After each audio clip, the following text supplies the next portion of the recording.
Okay, what's good, world? Lifebox TV. It's been a long time. I shouldn't have left you. Apologize again. You know, life gets in the way. But we keep it moving. I'm back again. Thanks to Sister Wilmy for pushing me and prompting me to get back on this and sharing again.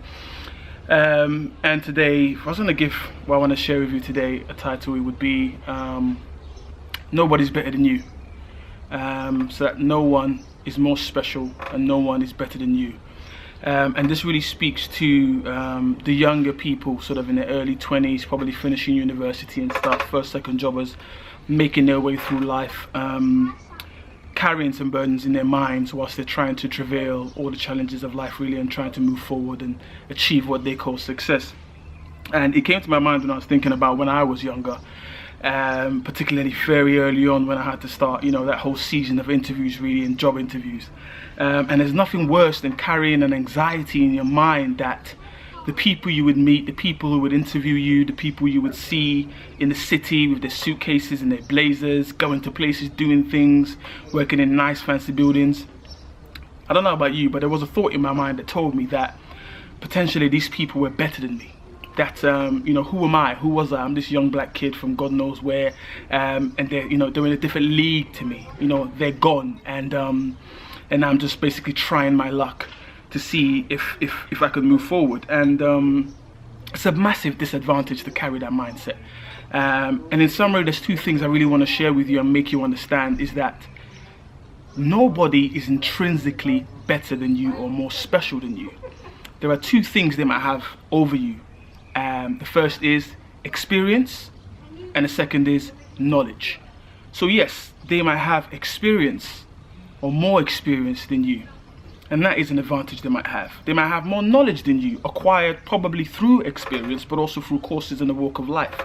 And that's quite different to walking into an environment thinking that they're better than you. That's quite different to carry yourself to an interview and telling yourself that, carrying this negative chip on your shoulder, that all the world is against you and that the odds are set against you. You do not need to carry that burden. Be mindful of the negative energy that you might hear. I've heard a lot of people when I have conversations about many things, normally when it comes to ethnicity, and you know, they're kind of carrying this negative energy that, you know, you have to go into an environment and carry the weight of various different people and different times of life, when in truth, the only responsibility you have is to be there and to be there and now, and just to be yourself. And it's difficult to be yourself if constantly you're carrying negative energy. It's difficult to be yourself if constantly you are thinking about people in front of you or people around you being somehow better than you for whatever your reason might be. And that's potentially all I want to share, really. I want people to realize as they move forward through life and they meet new people that there's no one better than you. No one is more special than you. Within you, you are limitless and you have the infinite capacity to be whatever you set aside to be. But there will be people who have two things ahead of you: experience and knowledge. Experience you can gain yourself, you can learn from it. Knowledge you can learn and you can research and get mentored through. And that gives you the confidence to be present and to offer your best self to the world constantly.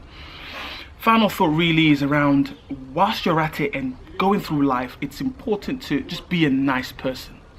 Don't be a dickhead. I had two recent experiences. One with a male friend of mine who went through some situations in marriage and found himself in a situation whereby he felt ostracized by his community because he'd been through a divorce. And every time I saw him, I kept it real, tried to be cool with him and encouraged him to, you know, keep coming to social gatherings, to church and things like that. And I thought nothing of it. And when he did return back to the fold, he pulled me aside and was telling me how encouraged he felt by the warmth he felt from me. He felt like when he saw me around and some of my friends around, that we were always so warm and non-judgmental. But he managed to admit to himself that it could potentially have been his issues and things that he's seeing. But listen, it's a lot nicer to be cool with someone when they're not a dickhead. It's a lot nicer to be cool with someone when they're not an idiot. A career scenario, I had the privilege of being asked to give a reference for someone I worked for literally 2 years ago. Got an email in the mailbox saying, you know, this person's about to join this company, or wants to join this company. What do you think? I didn't give a negative reference, I deferred. But it's interesting because when I did work for that individual, whilst they weren't the worst person in the world, they were quite a challenge to work for. They were very, very poor in terms of their ability to take feedback, and they were very one-dimensional and very transactional in how they dealt with people. And here was I, given a reference for someone I worked for about 3 or 4 years. It would have been easier to say something nice if the guy was just a nice guy, if he was just cool. We don't have to agree.